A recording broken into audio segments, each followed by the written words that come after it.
Good evening, everyone, and welcome tonight. Today is day number 163, and very thankful that you are here. Just want to give some hellos before we get going. Jeffrey Burnett, as always, thank you, sir, for your moderation. And Ricochet, I've got to give a shout out to. He helped me on some information an hour or so ago. That was a big help. Thank you, sir, very much. Don Gentilini, as always, appreciate your kind comments. Santa Clara, California, in the house. Eric Wood, Elizabeth City, North Carolina. Ricochet's in Florida. Maximal Mustang, good morning to you there in Germany. Rogammon checking in from Virginia. I see California in the house over on Facebook. Welcome to you guys. Kim Porter checking in from North Carolina.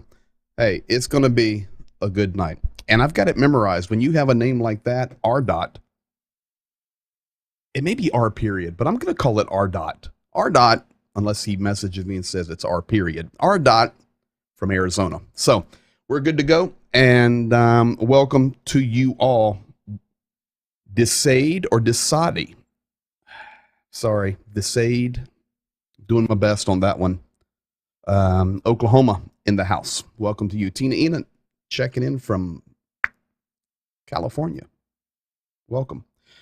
Kevin Sheffield, Texas in the house. And Kevin Sheffield got the number one in the stream tonight.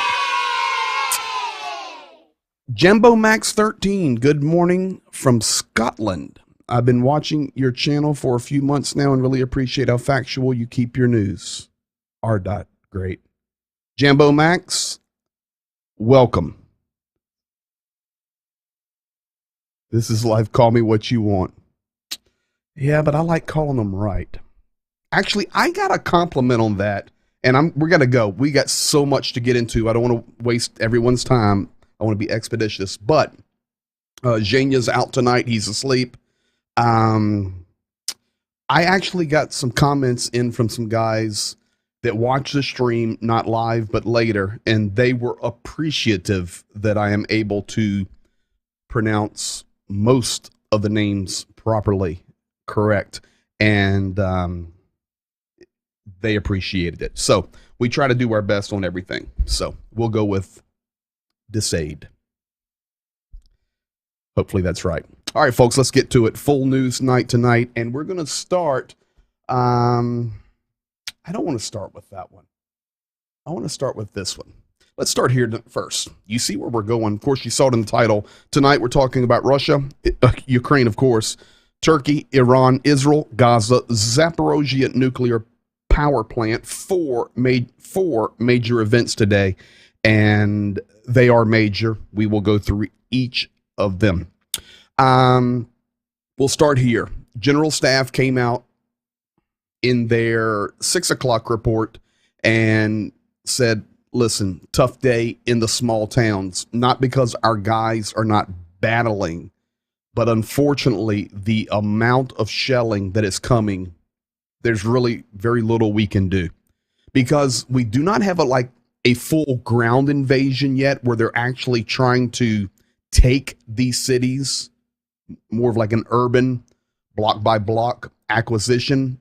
It's still softening these cities, and for that, it's destroying them. So these are highlighted on purpose. Slavyansk, Kramatorsk, Mykolaiivka, Siversk, Yakovlivka, Soledar, Bakhmut, Zaitsev, Kodomar, I'm saying all them. I went to speak in Russian.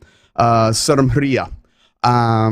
Every one, and Pokrovsky as well, right on the line. Nonstop shelling. Ukraine is doing all they can do. They are defending. They are trying to push back, but there is a push happening. Not with the tanks yet or the troops on the ground, but it's obvious the push is coming. Now, that's there in that eastern pocket. We need to go here. Russia makes small gains in the east. Once again, Krasnogorovka, Advika, Pisky, and Marinka. All of these cities, the same story, right on the Donetsk line there. And I can tell you tonight, I'll go here right before we went live, 10 minutes before at the maximum. These three cities are being struck right now at 4:07 a.m., 9:07 p.m. here on the East Coast. That would be Kharkiv, Dnipro, and Zaporozhye. These three cities are not under air raid sirens right now. They are physically being struck. Of course, air defense is trying to do what it can do, and it will, but they're coming very hard on these three cities right now as we're speaking. So General Staff said, yeah, the small gains are made to the amount of shelling. We can't keep up with it. As always, we need weapons. Now, Mykolaiv, the city, in fact, I'll come over here. Many people that are new may not know where it's at. I'll show you. Of course, we'll go blue with this. This is Ukrainian control. Mykolaiv right here is under constant shelling. Every day, Mykolaiv is losing people, not military, civilians. It is daily. You've seen that guy on the left there. His name is Vitaly Kim.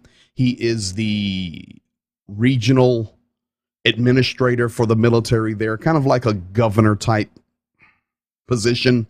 He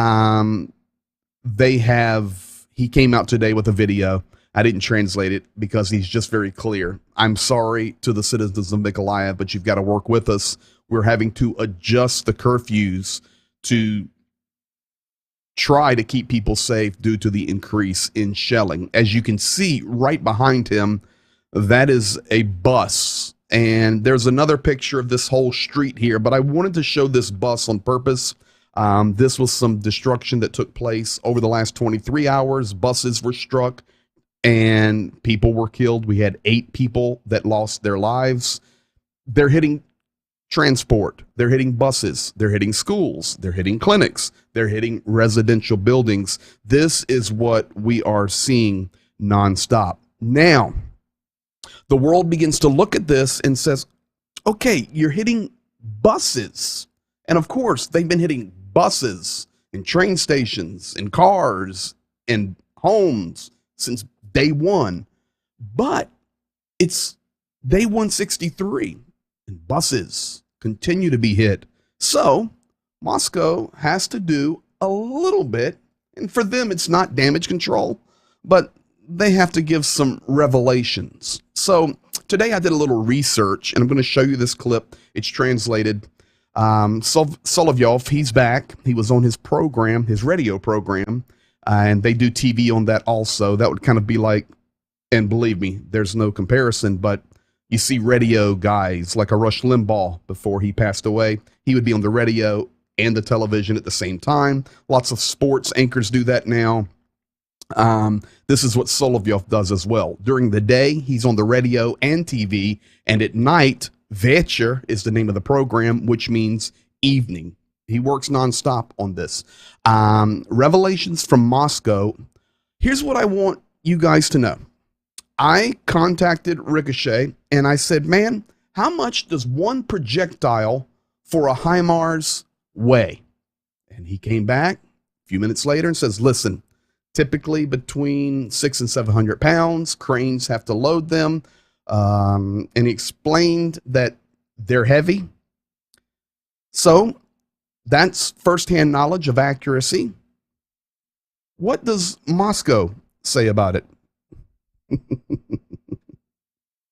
Check this. С другой стороны, каждый выстрел Хаймерса $1 миллион, и часть этих боеприпасов была уничтожена нашими артиллерией и авиацией. Часть из этих боеприпасов застряла, и были сведения о том, что не рискуют как бы перевозить большими партиями, и осуществляется такой определенный голод этих боеприпасов, поэтому применяются не так часто. Вот. Подвезли, выстрелили, спрятали, ждут следующую поставку. Следующую поставку организовывают там в автобусах или в трамваях, эти ракеты везут, знаете. Ну, они научились, скажем так.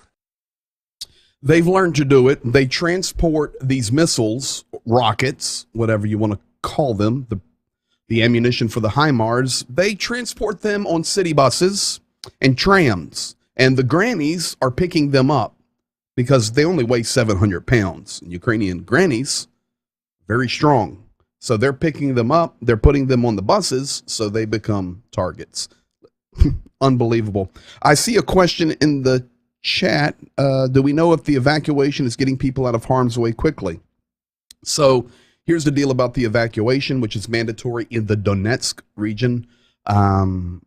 As I shared the other night, they're not going there and pick them up by the neck. They have mandated it. It is mandatory. But a lot of people will not leave. Let's just be honest. Many are leaving. And in that section where they're told to evacuate, they're free to evacuate because it's under Ukrainian control. Sure, they go through block posts. There's still the chance of, some shelling or strikes, but it's relatively safe, not being so close to the front line. And people are leaving, but they're not. It's maybe we get a couple 100,000 out. That would be great. But the military and government is not going to everyone's home and say, get into our van. That's not happening because they have to take care of what's going on around them. So there you have it, the revelations from Moscow. And we try to be accurate here each night. 600 to 700 pounds. Good luck for you. Now, Energodar and Nikopol. We must cover this before we get into some of the other major ones. This is one of the major stories. Energodar and Nikopol. I have a map there for you, and now I'm trying to provide distances in miles and kilometers. Nikopol, upper left, blue circle. Energodar, red circle, bottom right. The distance between these two locations are 10 miles. As the crow flies across the river, 16 kilometers. You see the location of Nikopol on the inset map. It's right there. Yes, Energodar is the city where the nuclear power plant is located, the largest one in Europe. Energodar is the city, and I'm going to show you guys this tonight. I'm going to take 3 or 4 minutes, and we're going to analyze something, but I'm going to prepare you first for the analysis. So let me tell you the truth. Russia is shelling Energodar. Period. Ukraine is not shelling Energodar. Ukraine has done operations near the power plant and near Energodar, but it is not through shelling.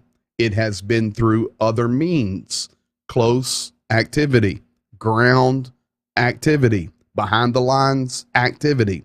Ukraine is not shelling Energodar. Ukraine is not shelling the Zaporozhye nuclear power plant. Russia is. Energodar, in their own control. Pay attention. It's unbelievable. In their own control. Ukraine's not there. Russia has occupied it. Ukrainians are there, but Russia occupies it.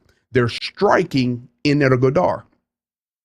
Secondly, they have struck the nuclear power plant near the power lines. And I am not a nuclear scientist, but I do know that the power lines connect to the power plant. 2 main power lines have been destroyed today due to shelling and fires. These are the facts. Russia is doing it. Now, here's where we're going to look at it. The first thing we're going to do is we're going to hear tonight directly from the president of Ukraine in his evening address. It was about a 6-minute address. He's talking about the world, Ukraine, but I clipped out just the portion where he's talking about Energodar. Great statements here. Here is President Zelensky a couple of hours ago. Сьогодні окупанти створили чергову надзвичайно ризиковану ситуацію для всіх в Європі, вони обстріляли Запорізьку АЕС, причому двічі за день. Це найбільша атомна станція на нашому континенті, і будь-які обстріли цього об'єкту – це відвертий, зухвалий злочин, акт терору.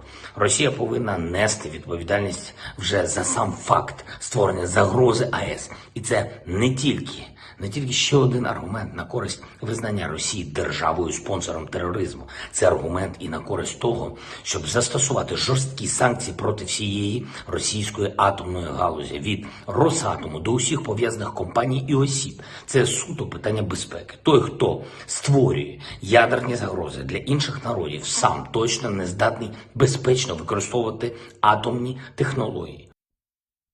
Brilliant statement there, confirming from the president himself, we're not doing this, and Russia is doing it.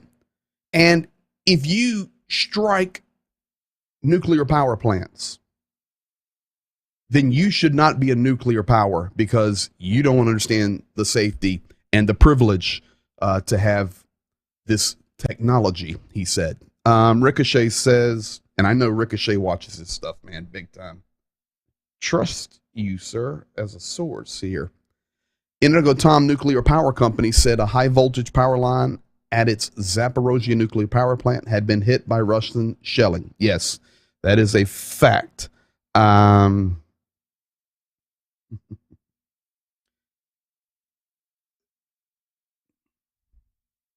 This will make you speechless because a lot of the stories we're going to cover tonight over the next few minutes, we're this close to a epic disaster. And believe me, in Ukraine, it's already an epic disaster. But I mean cataclysmic proportions. I'm not a nuclear scientist, but I'm smart enough to know I've studied Chernobyl very well. And if we have any type of meltdown, any type of radio active leakage from shelling that would be uncontrolled, they've already said that it would be 10 times worse than Chernobyl. It's unbelievable. Now, what does Russia do? Okay, I have their footage, but not their commentary. I'm going to show it to you right here. This is their footage, and then they were telling the story today on the mass media, on the propaganda, that don't listen to everybody. Ukraine is shelling Energodar and the power plant. This was their footage. RIA Novosti. Look in the back, the power lines.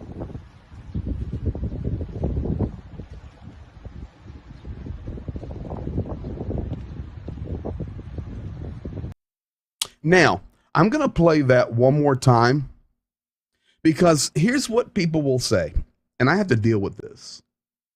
Okay, first of all, you could have put the logo on there. Yes, I could have, but I didn't. Secondly, well, you know, there's nothing there saying that that's the nuclear power plant. We don't see the reactors. Okay, fair enough.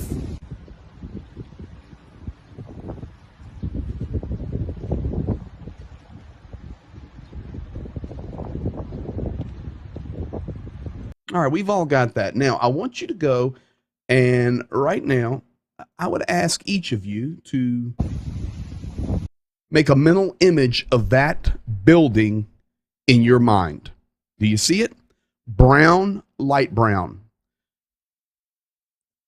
Notice the 6 windows at the top, little square windows. Come down, you see what? 1, 2, 3, 4, 5, 6, 7 floors of windows. We all see it. Now, everybody, remember that in your mind. Now, what I'm going to do is I'm going to prove it to you. Here we go. This is Nikopol right here. You'll see it flashing on your screen. That's Nikopol. Over here, we have Energodar. And to the left of it, we have the nuclear power plant. Now, how do we know that that is the building that was being struck? Well, I zoom you in here, and you can see the nuclear power plant. Well, you didn't see any of that. No, we didn't. But what did we see? And I asked you to remember, was that building. Let's put our man, well, first of all, let's put our man right here. This, my friends, is a view of the nuclear power plant. Please look in the background. You can see the reactors, number 1, 2, 3, 4, 5, 6. This is the Zaporozhye nuclear power plant. Now, we're going to come on down the road as we're going to the power line area. Now, is it me or is, I'm going to back us up. Let me put this vehicle in reverse. Let's put this vehicle in reverse. There we go. That, my friends, just look, is that. Go back, go back. Notice, building. That's not a cut angle on the top right. That's the stop sign. And the power lines. I bring you back to here. And you say, well, it's a different color. Yes. This is a 2015 Google Maps. This building was painted in 2021.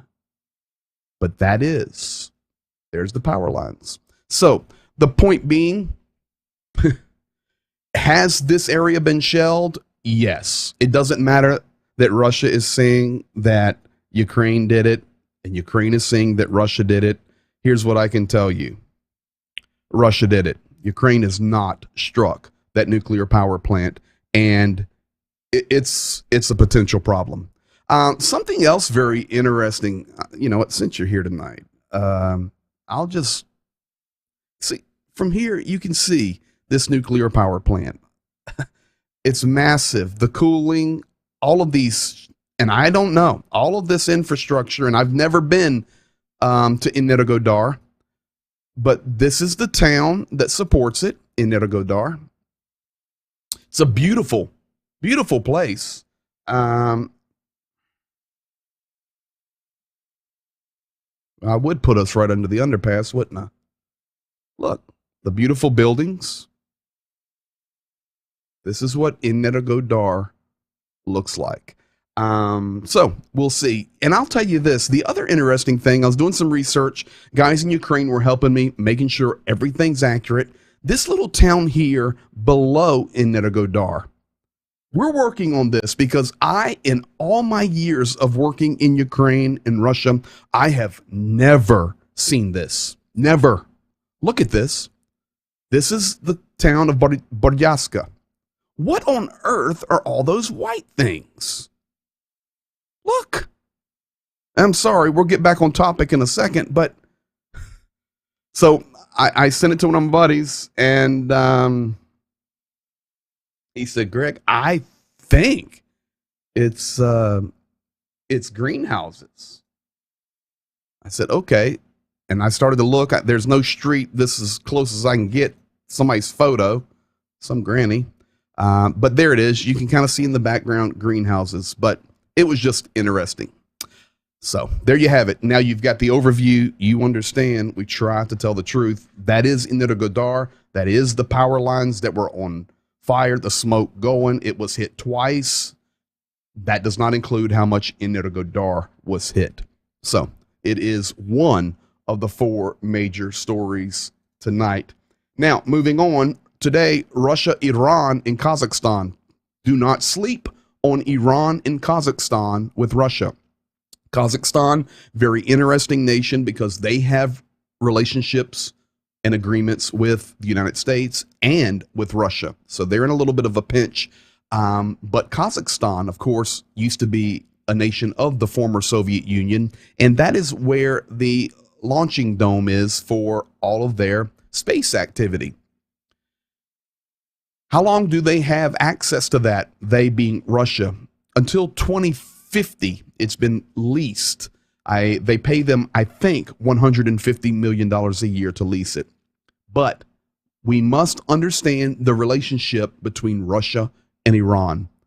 Today, Russia confirmed that on Tuesday, August the 9th, they will launch an Iranian remote sensing satellite into orbit.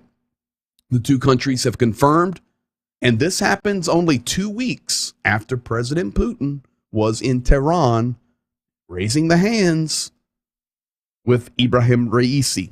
On August the 9th, a Soyuz 2.1B rocket scheduled to be launched from the Baikonur Cosmodrome to put the Kayam remote sensing device ordered by the Islamic Republic of Iran into orbit. Now here's where we must pay attention. Last section, part of the agreement negotiated between Tehran and Moscow is for the first 4 years, the Kremlin will have access to the satellite, and beginning it's for use in Ukraine as a part of its ongoing invasion there. Supposedly, this is a serious high-tech satellite that Russia's putting into orbit for Iran, and they will have access to the information and data. What is next? I have a little thing there. I'm going to tell you what's next. It will come public within weeks that Iran will supply drones to Russia. You can put it in the bank. I'm telling you, it's just the precursor. We cannot sleep on this. Now, we talked about this one. So that was the second big thing. Third big thing, Putin and Erdogan, probably a week ago, I told you guys, I said they're going to meet August the 5th in Sochi. If you're here tonight and you do not know where Sochi is in Russia. Sochi is where the Olympics were. It's on the Black Sea. Beautiful, beautiful place. But the point being, Erdogan went to Russia. Russia didn't come to Erdogan. And I have all of the footage, and it was so long and so boring, I couldn't find any good pieces to translate for you. I'm going to show you a little clip of the Iranian news, of the Turkish news, and just a few seconds so you can see it. But 4-hour meeting, not a big table in sight. And I can tell you, I watched some of it. Vladimir Putin drove the meeting. He initiated the conversation. He started the meeting. When the meeting started, it took them forever to get wired up with their translation devices. It was almost comical. And then when they were done, Putin picked up his index card. Yes, an index card.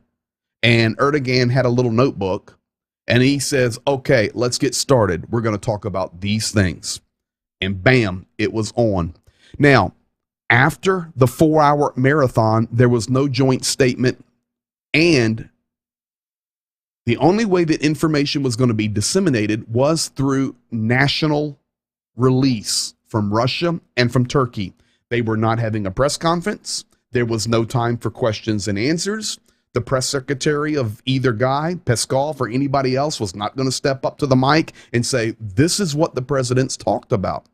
The nations will release the information as a need-to-know basis.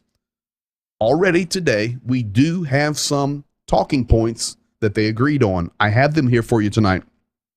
Just listen. Erdogan, Turkey, is NATO. Somebody sent something. I think Ross from Tasmania last night when the chat was over and the stream was over. Ross and Lena, they're from down under Tasmania or somewhere down there. He sent NATO, and he said NATO equals no army to offer. I thought that was pretty good. So Turkey's NATO, and of course Russia's Russia. Putin and Erdogan agreed to begin partial payments in rubles for Russian gas supplies to Turkey today during the meeting. Now remember, Turkey has not sanctioned Russia. Remember that. This is not the EU. Turkey has not sanctioned. So they're going to pay for part of the gas in rubles.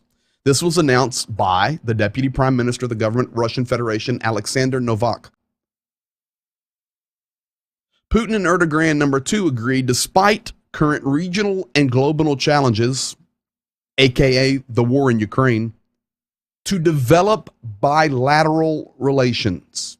They're going to grow their relationship. Third, an agreement was reached to increase the volume of trade between the two countries and meet the expectations of both countries in energy matters. Real good. Number 4, they also discussed the simplification of cooperation in business and the joint project of the construction of the Akkuyu nuclear power plant in Turkey. So now Rosatom, this is comical. Rosatom is going to go to Turkey and build the nuclear power plant for them. Who owns that company? Vladimir Putin. Number 5, they agreed that it is necessary to achieve the implementation of grain agreements in Istanbul and noted that it is necessary to export grain and fertilizers. My goodness. Folks, these are facts. You can take every one of those statements and look them up on Google. That's all that's been released so far. They talked for 4 hours. And very interesting on this one. You know, when you have to pay attention, I'm going to teach you a cultural lesson now. Here it is. In Russian culture and in Ukrainian culture, that Slavic type culture, if a person does not want to be close to you, they will not. Many times when you do not have a close relationship, the meetings or conversations will take place at a distance. Now, when relationships are close, you see people close together. For example, most, if not, I don't want to say all, most young girls, even married ladies, when they're walking down the streets in Russia or Ukraine, they walk arm in arm because it's a show that they're close to each other. It means something. So many people have made jokes about Vladimir Putin meeting with people like Macron, the president of France, and sitting 30 feet on the other side of the table. Why? It's very clear. Culturally, he's saying, you're not close to me. I'll talk with you. I'll have a relationship with you, but you're not in my circle. You can't get close. Who's always close to Putin? Shoigu, Solovyov, Peskov, Lavrov, and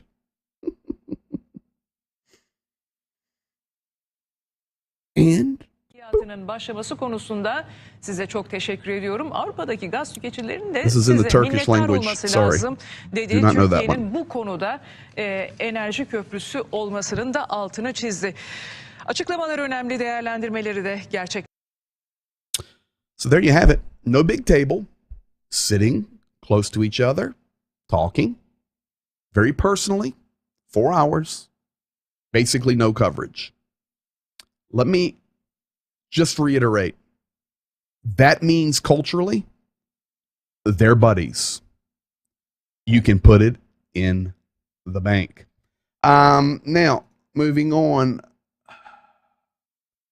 Follow the money. Very interesting graphic I was sent today. Where do Russian imports come from? And this is in regard to Russia, China, and United States. Of course, China and Taiwan doing their thing. But coming out of Turkey and Erdogan and Putin talking today and talking all about business and paying in rubles and getting gas and working on the grain exports together and build us a nuclear power plant. I just follow the money. That's all you've got to do. Where do Russian imports come from? Number 1, China. $72 billion of imports come in from China. Number 2 is Germany at $27 billion. Germany's number 2. Can you see the writing on the wall? U.S. number 3. Belarus number 4. South Korea number 5. France 6. Italy 7. Japan 8. Kazakhstan 9. Turkey number 10. Just follow the money. Where do Chinese exports go? Number 1, USA, $506 billion. We have sold our soul to the Communist Party in China. It's very sad. Just follow the money. That's all you got to do, and you'll know what's going on. Remember last night, Zhenya said, it's the small nations that are being bold. It's the small nations that are being strong. I believe Latvia heard him, because today Latvia came out and made some very bold moves. Whereas Latvia, it's in the little inset map there for you, just below Estonia, which is below Finland. I'll be in Finland coming up here in a couple of weeks. So, but Latvia right there. Latvia today suspended a number of agreements with the Russian Federation. So Erdogan in Turkey is making deals, Iran making deals, Kazakhstan letting them continue to do their business there, didn't stop them. Latvia, little teeny country, suspends their agreements on economic cooperation. Number two, they suspended the agreement on the creation of an intergovernmental commission in the field of economic, scientific, technical, humanitarian, and cultural cooperation. Basically, that's all of them. Thirdly, they suspended the agreement on simplification of mutual trips between residents of border areas. Let me explain that to you, because here in the United States, and maybe where you're watching from abroad, you don't understand that one. We do not cross borders. But when you are in small nations and you live on a border, you live next and adjacent to another nation. And maybe on that side of the border, you want to go shopping. It's kind of like the old days with San Diego and Tijuana, Mexico. The old days of El Paso and Ciudad Juarez. Now, those days are over because of the cartels. But you would go across and shop. They have broken and suspended those agreements. No more passing it back and forth across the border. Fifth, 4, agreement on prevention of double taxation and tax evasion. They suspended that. And last one, agreement on social protection of military pensioners of the Russian Federation in Latvia. Huge deal. Former members of the Soviet Red Army or the Russian military that have retired and moved to Latvia, you are no longer guaranteed social protection. Latvia making bold moves. Now, Mariupol. I try to keep the world updated on Mariupol. Mariupol is a disaster. We all know that. It's nothing but a tragedy, a catastrophe. But today, in the sunshine, Russia sent 2 of its major bands and musical performers to Mariupol. What for? To have a concert on the grounds of Azovstal steel plant. On the left there, you see a guy up there playing a guitar. You can see the Russian flag to his left, and you in the background can see the Azovstal steel plant. It is absolutely the Azovstal steel plant. I can take the little Google guy sitting there, but we know it. To the right, that is the organizers, and they're taking their picture with the rock star. You got an idea. So check this out.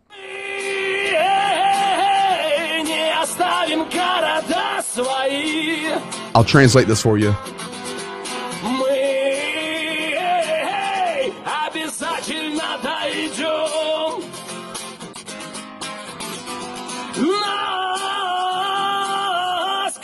Держат руки нашей земли. Мы свои песни допоем.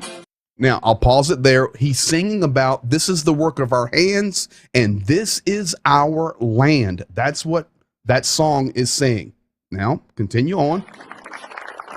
Сегодня на территории завода «Азовсталь» молодая... Today on the territory of the Azovstal steel plant, there you go. They're even letting the world know. Гвардия Единой России волонтерская рота организовали концерт более чем для 200 военнослужащих из России и ДНР. We have organized a concert to be an encouragement to people, and this is a joint effort of Russia and the Donetsk People's Republic. That's exactly what he said. Now, this is the band December, very famous in Russia. They're step number 2 of the concert. And what does that sign behind him say on the little billboard? Vmestia Lubit. You want to know what that means? Together, we are love.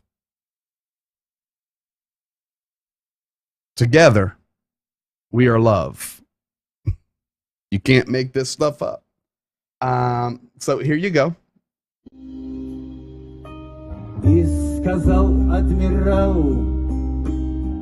Typical Soviet music. Russian flag flying. Now I'm going to give you the truth about Mariupol today. You see, this is all the people that were there. That's it. Standing in front of the Azovstal. There's the stage in the front. Okay, what is that? 75 people, maybe max? 100? Or give them 200. Whatever. It's nothing. But they're showing it to the world, and they're showing it to the Russian people. Look how we provide for Mariupol. We are getting that play straight. But I'm going to show you the second truth of Mariupol today, because today I received some video of a treatment center in Mariupol. So there's no audio. A guy took a big risk to shoot some of this with his phone, and he got it out because it is illegal and you're in trouble. You're going to the gulag if they catch you videoing. That's it. Unless you're a supporter of Russia. But here's the deal. Today, while these guys, these 200, 150, are having their little concert with the famous Russian rock musicians, let me tell you what the real people of Mariupol were experiencing. Here you go. It's only about 15 seconds. That's all he could get. But just watch.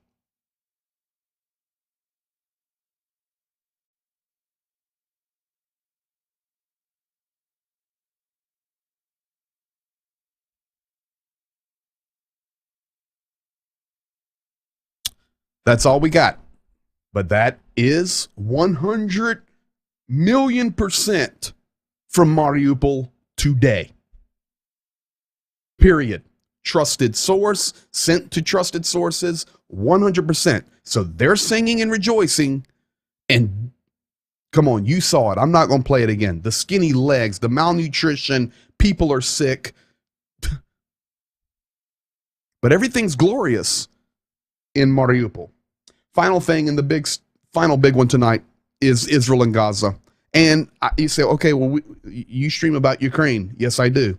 But I am absolutely convinced, 100%, that all of these are connected. Period. You can look at it biblically. You can look at it economically. You can look at it through the news. You can look at it militarily. Doesn't matter. All of these are connected. Russia, Ukraine, the EU madness, Turkey, what a Humpty Dumpty, they're sitting on a wall. I'm being polite. Iran, they hate everybody. China, Taiwan, the United States is in disarray right now.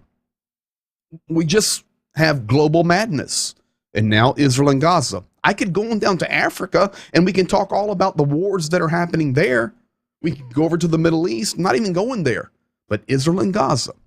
Let me explain to you what happened, and then I'm going to show you a video that I received, not from Israel, but from Gaza. Israel and Gaza, this is what happened. Israel struck and took out 10 jihadists, including one of the key leaders of their group is called the Palestinian Islamic Jihad. They are in Gaza. I have the map for you because many people do not understand the geography of Israel. Down in the bottom left corner is the border with Egypt. There are tunnels that connect Egypt to Gaza. Just Google it. They're everywhere where stuff is transported nonstop. Gaza and Gaza City is closed. It's Palestinian. It's jihadist. Israel is all of the light brown. The dark brown on the west is the West Bank. Israel struck into Gaza, took out some of those key leaders. It was an effective strike. In fact, I saw the video of that. It was unbelievable. Unbelievable. Don't tell me if you are a professional and have experts and good equipment, you can't be precise. They were precise. Meanwhile, Russia hits buses and children in Ukraine. But Israel was literally able to take a guy out sitting on top of a watchtower, and I mean hit him between the eyes. I'm not going to show it because he flies a long ways. Palestinian Islamic Jihad conducts, over the last 6-8 hours, a massive rocket attack on southern Israel in retaliation to Israeli elimination of certain terrorist leaders in Gaza. That's what happened. So hours ago, Gaza, they came out and said, we have fired 100 rockets into Israel in response to what they did. The Iron Dome air defense systems intercepted missiles over Ashdod and Ashkelon. So right there on the map, just look up. You see Ashkelon and you see Ashdod. This is where they were trying to strike. Currently, Israel stays right now, this minute, on high alert for further provocations as information they have obtained says that there may be a full attack on Israel and that this was just an initial response. In addition to that, just before I went on, this Palestinian Islamic Jihad group says, we are coming. What we did today was just a sample. So Israel is now boiling as normal. Now, I'm going to show you guys a video from Gaza. I'm going to prep you on it. Nothing bad, but you're going to experience, as we close out the update tonight, this culture. You're going to see the video of the initial 100 rockets flying into Israel. And for the first 30, 40 seconds, this is what you're going to hear. Allahu Akbar, Allahu Akbar, Allahu Akbar, nonstop. You know what that means. In the background, you're going to hear very loud music and people walking in the streets. I know that there are people in this program or stream that watch that know what culture is like in these Arabic Muslim communities. And listen, I've got some good Muslim friends, so it's not, but this is just reality. I've spent time in Israel, spent time in Dubai, spent time in Pakistan, and it's all the same. At night, it's extremely loud. Music is playing. People are in the streets. It's a party every night. Now, why do they do that late at night? Because it's so hot during the day. Very minimal movement during the day, but at night, it is a party. So this is what you're going to see. You're going to see the guy shooting the video, screaming Allahu Akbar. The missiles are flying. But he stops talking because the Iron Dome, you will see second, come up and take them out. Very interesting and pretty cool.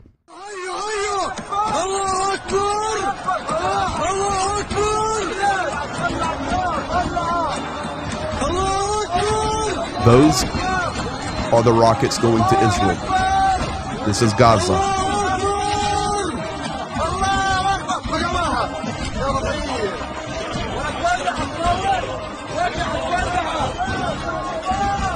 That is the Iron Dome.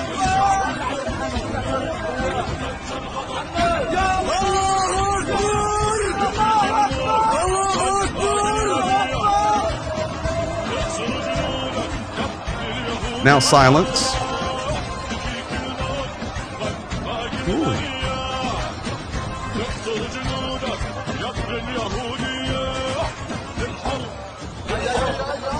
I can tell you that is exactly what it sounds like in those communities. And any of the guys, if you're in here and you've been and spent any time in those communities, you know, I know you can validate it because that's the way it is. Boy, he was screaming excited till the Iron Dome kicked in and then silence. And he said, I think I'll listen to the music. The bottom line is, folks, the world is serious trouble. In the last 23 hours, 4 major things happened. Russia, Turkey, Iran, Israel, Gaza, and the Zaporozhye nuclear power plant. Thank you for being here. You are fully updated tonight, and we will be back next 23 hours. Our graphic that we close with always is pray for Ukraine, but I think tonight we better add a whole lot of nations to that because the world is boiling. Hey, thank you very, very much. I see all of y'all chatting. I appreciate it very much. God bless all of you. Thank you for being in the chat. Thank you for being here. Thank you for liking, sharing, commenting, being a part of this great community. Tries to get the truth out each night. Be blessed. See you in 23 hours. Good night.